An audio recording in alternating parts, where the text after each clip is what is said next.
کبھی کبھی ہماری اپنی زبان ہی ہمارے سب سے بڑی کمزوری بن جاتی ہے۔ ہم کسی کو اپنا سمجھ کر دل کی بات کہہ دیتے ہیں، اپنی زندگی کے راز بتا دیتے ہیں، اپنے منصوبے سنا دیتے ہیں، اور پھر وقت گزرنے کے بعد احساس ہوتا ہے کہ ہر مسکرانے والا مخلص نہیں ہوتا اور ہر سننے والا راز رکھنے والا نہیں ہوتا۔ خواتین کے لیے آج کی ویڈیو بہت خاص ہے، کیونکہ میں آپ کو ایسی 5 باتیں بتانے والی ہوں جو ہر عورت کو سوچ سمجھ کر ہی کسی کے ساتھ شیئر کرنی چاہیے، اور 5ویں بات شاید سب سے زیادہ اہم ہے، اس لیے ویڈیو کو آخر تک ضرور دیکھیے گا۔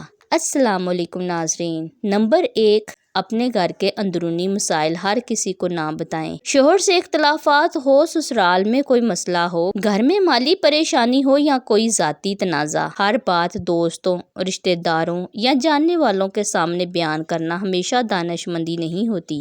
غصے میں ہم جو بات کہہ دیتے ہیں وہ شاید چند گھنٹوں بعد ہمیں معمولی لگے، لیکن دوسرا شخص اسے ہمیشہ کے لیے یاد رکھ سکتا ہے۔ اس لیے مسائل ہو تو کسی قابل اعتماد، سمجھدار اور ضرورت پڑنے پر مدد کرنے والے شخص سے بات کریں، لیکن اپنی پوری نجی زندگی سب کے سامنے کھول کر نہ رکھیں۔ نمبر 2، اپنی مالی حالت اور ذاتی آمدنی ہر کسی کو نہ بتائیں۔ آپ کتنا کماتی ہیں، کتنی بچت ہے، گھر میں کتنے پیسے ہیں، آپ نے کیا خریدا یا مستقبل کے لیے کتنی رقم جمع کر رکھی ہے، یہ سب معلومات ہر شخص کے لیے ضروری نہیں۔ یاد رکھیں، پرائیویسی بھی ایک طاقت ہے۔ ضرورت کے مطابق معلومات دینا ٹھیک ہے، لیکن ہر شخص کو اپنی مالی زندگی کی تفصیل بتانا ضروری نہیں۔ نمبر 3، اپنے مستقبل کے منصوبے ہر کسی کے ساتھ شیئر نہ کریں۔ آپ کوئی نیا کاروبار شروع کرنا چاہتی ہیں، نئی نوکری تلاش کر رہی ہیں، کہیں منتقل ہونے کا سوچ رہی ہیں یا اپنی زندگی میں کوئی بڑا فیصلہ کرنے والی ہیں،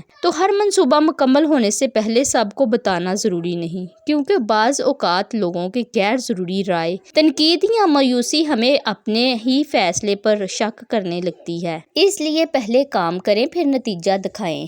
نمبر 4، اپنی کمزوریاں ہر شخص کے سامنے ظاہر نہ کریں۔ اپنی کمزوریاں جاننا اچھی بات ہے، لیکن انہیں ہر شخص کے سامنے بیان کرنا دانشمندی نہیں۔ جس شخص کو آپ اپنی سب سے بڑی کمزوری بتاتی ہیں، اسے آپ کے جذبات پر اثر انداز ہونے کی ایک اضافی طاقت بھی مل جاتی ہے۔ اس کا مطلب یہ نہیں کہ آپ اپنے جذبات چھپا کر رکھیں، بلکہ مطلب یہ ہے صحیح انسان کا انتخاب کریں۔ اپنا دل کسی ایسے شخص کے سامنے کھولیں جو آپ کی بات کو آپ کے خلاف استعمال نہ کرے۔ اور اب آتی ہے 5ویں اور سب سے اہم بات۔ نمبر 5، اپنی ذاتی عزت، حدود اور پرائیویٹ زندگی کی تفصیلات ہر کسی کے ساتھ شیئر نہ کریں۔ آپ کی ذاتی زندگی آپ کی ملکیت ہے۔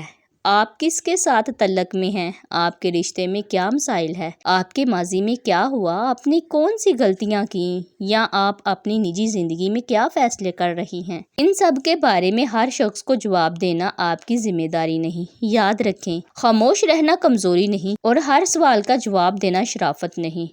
کچھ باتیں صرف آپ اور آپ کے رب کے درمیان ہوتی ہیں، کچھ باتیں صرف آپ اور آپ کی انتہائی قابل اعتماد انسان کے درمیان ہونی چاہیے۔ اس لیے اگلی بار جب آپ کا دل کرے کہ کسی کو اپنی زندگی کی ہر بات بتا دیں، تو صرف ایک سوال خود سے ضرور پوچھئے، کیا یہ شخص میری بات سننے کے بعد بھی میری عزت، میری رازداری اور میرے اعتماد کی حفاظت کرے گا؟ اگر جواب ہاں ہے تو بات کیجیے، اگر ذرا سا بھی شک ہے تو خاموشی بہتر ہے، کیونکہ ایک سمجھدار عورت صرف یہ نہیں جانتی کہ کب بولنا ہے، وہ یہ بھی جانتی ہے کب خاموش رہنا ہے۔ اگر آپ کو یہ باتیں مفید لگی ہوں تو ویڈیو کو لائک کریں، اپنی کسی بہن یا سہیلی کے ساتھ ضرور شیئر کریں اور کمنٹ میں بتائیں آپ کے خیال میں ایک عورت کو اپنی زندگی کی سب سے زیادہ کون سی بات پرائیویٹ رکھنی چاہیے۔ دوستو، یہ تھی ہماری آج کی ویڈیو۔ اگر آپ کو پسند آئے تو اسے لائک کریں اور چینل کو سبسکرائب کریں۔ جزاک اللہ خیر۔